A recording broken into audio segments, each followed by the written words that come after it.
Don't wave too much. That's the first instruction. The second is stranger. Don't smile. A man beside you adjusts your collar. Another smooths your hair.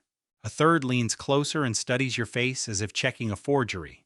Outside the limousine, thousands of people are waiting. Flags fill the street. Soldiers hold back the crowd. You can hear them chanting one name. It isn't yours. The car stops.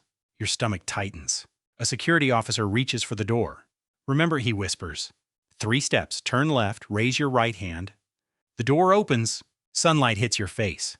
And suddenly, the crowd erupts. People cheer. Soldiers salute. Cameras begin flashing. You raise your hand, exactly as you were taught. From 50 meters away, you look like the most powerful man in the country. There's only one problem. You're not him, and somewhere far safer. The real dictator may be watching. So how did you end up volunteering to be shot at by people you've never met? Well, you didn't volunteer. A year earlier, nobody saluted you. You repair machinery in a government railway depot. The pay is ordinary. The work is filthy. And most evenings you go home smelling of grease and coal smoke. You've heard the jokes before.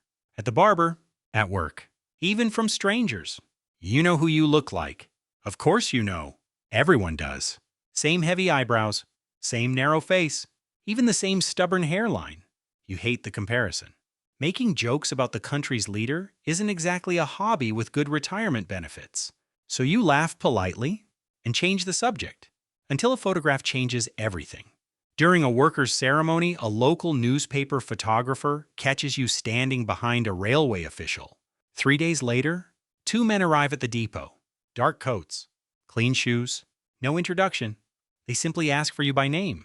Your supervisor suddenly becomes very interested in the floor. One of the men unfolds the newspaper. He looks at the photograph, then at you, then back at the photograph. Come with us. You ask why. Neither man answers. You're driven to a government building you've never seen before. No sign outside, no explanation inside. A doctor measures your height, your shoulders, your nose, the distance between your eyes. Someone photographs you from the front, then the side, then again without smiling. Nobody tells you what you've done wrong. Finally, a senior officer enters carrying another photograph. He places it beside yours. For several seconds he says nothing. You don't need him to. The resemblance is disturbing. He studies both faces, then looks directly at you. Your hair is wrong. You blink. That's it. Not your name, not your job, not why you're here. Your hair. The officer turns toward the barber waiting behind you. Fix it, and for the first time, you understand that these men aren't investigating who you are. They're trying to see how easily you can become someone else. The barber doesn't ask what haircut you want. Apparently, you no longer get one. A photograph is pinned beside the mirror. The dictator? Your hair is cut to match his, shorter around the ears, longer on top, combed at exactly the same angle.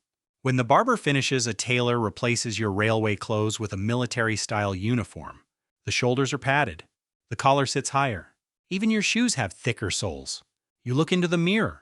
Same face, different man. Stand straight.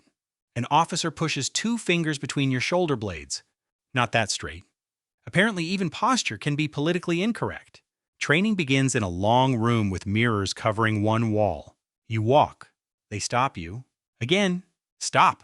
Again. The dictator takes shorter steps than you. His left shoulder sits slightly lower. He doesn't swing his arms much. When turning, he moves his whole body instead of just his head. You spend hours walking 20 meters, turning and walking back. Next comes the wave. Yours is too friendly. Again. Too high. Again. Too fast. Again. The correct version is strangely specific. Elbow bent. Palm forward. 3 slow movements, then down. You practice until greeting imaginary crowds becomes more exhausting than repairing locomotives. After that, they show you films. The dictator entering cars, inspecting soldiers, greeting officials, standing for photographs. You learn where he places his hands when listening, how long he holds eye contact, how rarely he smiles, how he tilts his chin when photographers appear. Even the way he accepts a cigarette is rehearsed. Soon, resemblance feels like the easiest part. They're teaching you something much stranger, how to perform another human being. And every time you instinctively move like yourself, someone corrects you. By the end of the month, your old clothes are gone. Your old haircut is gone. Even your walk is beginning to disappear. During one rehearsal, you step from a doorway just as a young guard enters the corridor. He sees you, freezes, then snaps into a salute. "Sir," the training officer smiles. The guard looks closer and turns pale. For the first time, nobody needs to tell you the disguise is working. Your first assignment is deliberately boring. A government photographer positions you on a distant balcony overlooking a secured courtyard. No civilians nearby. No speeches. You simply stand beside two officers. Turn slightly and allow the cameras to work. The photographs are later released as routine images of the leader inspecting a government facility. Nobody notices. No newspaper questions them. No foreign observer seems suspicious. The officers are delighted. You aren't. Because the following morning, your handler places another uniform on the table. Congratulations. This time, they'll be close enough to see you wave. Close enough turns out to mean 30 meters. 30 meters between you and several thousand people who believe you're someone else. Your car enters the square slowly. The crowd surges toward the barriers.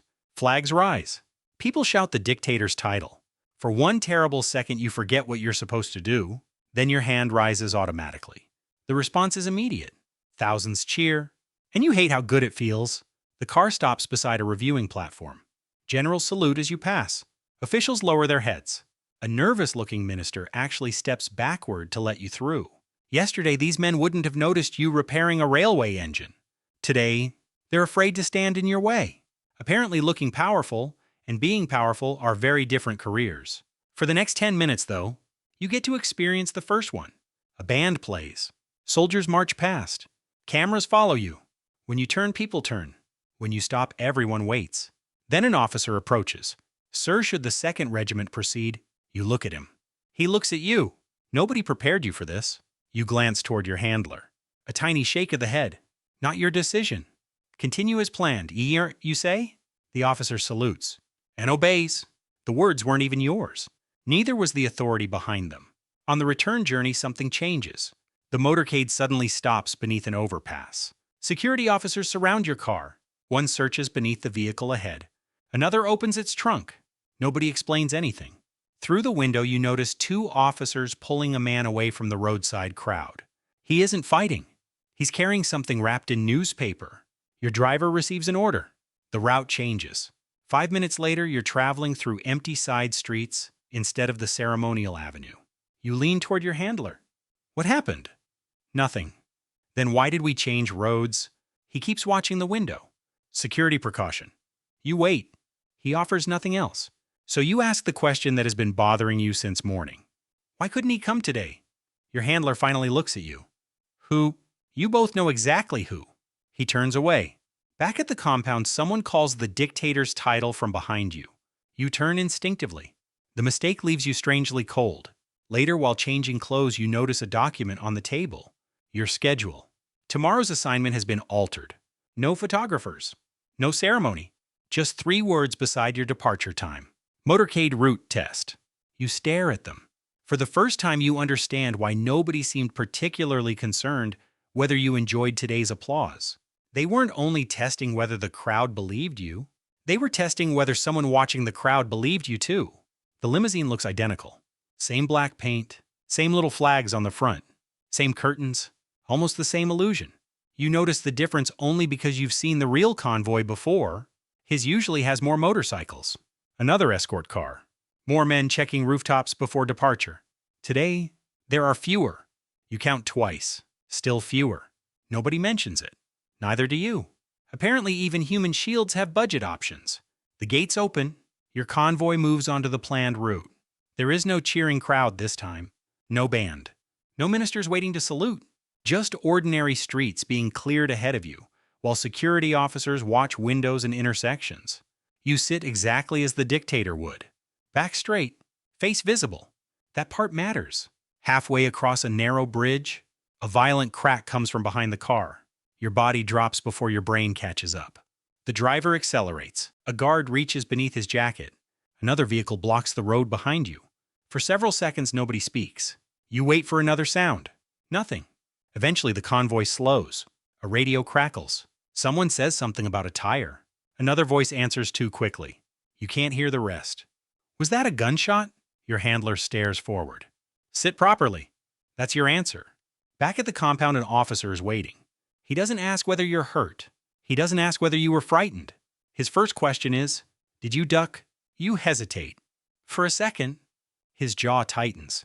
Could anyone outside have seen? You understand immediately. The problem isn't that something might have happened to you. The problem is that the dictator isn't supposed to look afraid. Next time you're told remain visible unless security physically removes you. You nod. What else can you do? Later, alone in your room, you hear footsteps outside and instinctively clasp your hands behind your back. His posture, not yours. You slowly let them fall. You can no longer remember what you used to do with them. 2 days later, your handler leaves a folder beside breakfast. Inside is a photograph of a provincial military ceremony. Open reviewing stand. Long avenue. Hundreds of soldiers.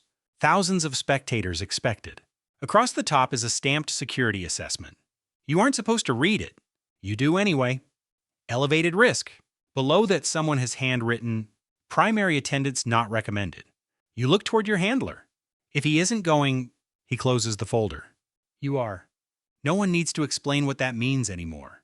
You finally become convincing enough to replace the most protected man in the country, which means you're also convincing enough to inherit the dangers he refuses to face. If he isn't going, you are. For the first time, you don't nod. What if I refuse? Your handler closes the folder. No anger. No guards entering the room. He simply pours himself tea. Your mother still lives near the railway depot, doesn't she? You stare at him. He mentions the street, your old supervisor, even the apartment the government arranged for your mother after you disappeared from railway work. Then he takes a sip. She must be pleased you're doing well. That's all. No threat is necessary. You understand. I'll go. I thought so. Before departure, you're taken somewhere new. A private room deep inside the compound. 4 guards stand outside. 2 more inside, and between them is your face, almost. The real dictator looks shorter than you expected. Older too. Same uniform, same hair, same carefully controlled expression. For several seconds, neither of you speaks. He studies you as if inspecting a replacement part. You study him back. The resemblance suddenly feels obscene. Outside this room, men are checking your vehicle. Outside, his twice as many guards wait. Finally, he gives you a small nod. You return it. One face stays behind. The other goes outside. At the provincial ceremony, you notice everything. Open windows overlooking the avenue. Rooftops. The distance from the reviewing stand to the nearest building. Security officers scanning hands instead of faces. Thousands cheer when you appear. You raise your arm. The soldiers begin marching. Halfway through the procession, a guard near the platform stiffens. His eyes snap toward a rooftop. Another officer moves in front of you. A sharp crack cuts through the music. Your body screams, but you remember the bridge. Remain visible, so you don't move. Chin raised. Shoulders still. Your hand rises again. The crowd cheers louder. Within seconds, guards surround part of the platform. The ceremony continues. You never learn what caused the sound. Congratulations. You finally mastered the job. Unfortunately, that makes you excellent bait. Back inside the armored car, nobody asks how you feel. An officer checks the photographer's film. Did he break posture? No. Did the crowd notice anything? No. He nods. Successful assignment. That night your hands won't stop shaking. And yet, nothing follows. No new ceremony. No motorcade. Your uniform remains hanging untouched. A week passes, then another. Your handler stops visiting. Nobody explains why. Eventually you notice a young man crossing the courtyard with 2 officers. Similar height. Similar face. Fresh haircut. He sees you. You see him. And suddenly a question feels more frightening than any crowded balcony. If the regime has found another version of the dictator, what exactly are they planning to do with the old one? The young man disappears through a door you used to enter every morning. Nobody introduces you. Nobody needs to. You recognize the measuring tape in the officer's hand. The photographs. The way they study his face. Your replacement has begun training. After that, doors start closing. Your identification card no longer opens the main building. Meals arrive in your room instead. Your handler visits once, then never again. For years, men recorded how you walked, stood, smiled, and turned your head. Now, nobody seems interested in what you do. Being ignored should feel like freedom. Strangely, it feels more like disappearing. Eventually, an official hands you civilian clothes, some money, and papers giving you a new government job. You sign a secrecy agreement. You are reminded that certain experiences are never to be discussed. Then you're driven away. No ceremony. No goodbye. Bureaucracy can erase a man surprisingly quietly. You find yourself near the railway depot again. Machinery pounds behind brick walls. Coal smoke hangs in the air. Grease stains men's hands. Once, this smelled like your entire life. Now it smells like somebody else's. An old coworker recognizes you. He stares for a moment. You look different. You almost laugh. Instead, you clasp your hands behind your back. Exactly as he does. You notice. Your coworker doesn't. Years pass. You never publicly explain where you were. Perhaps that's appropriate.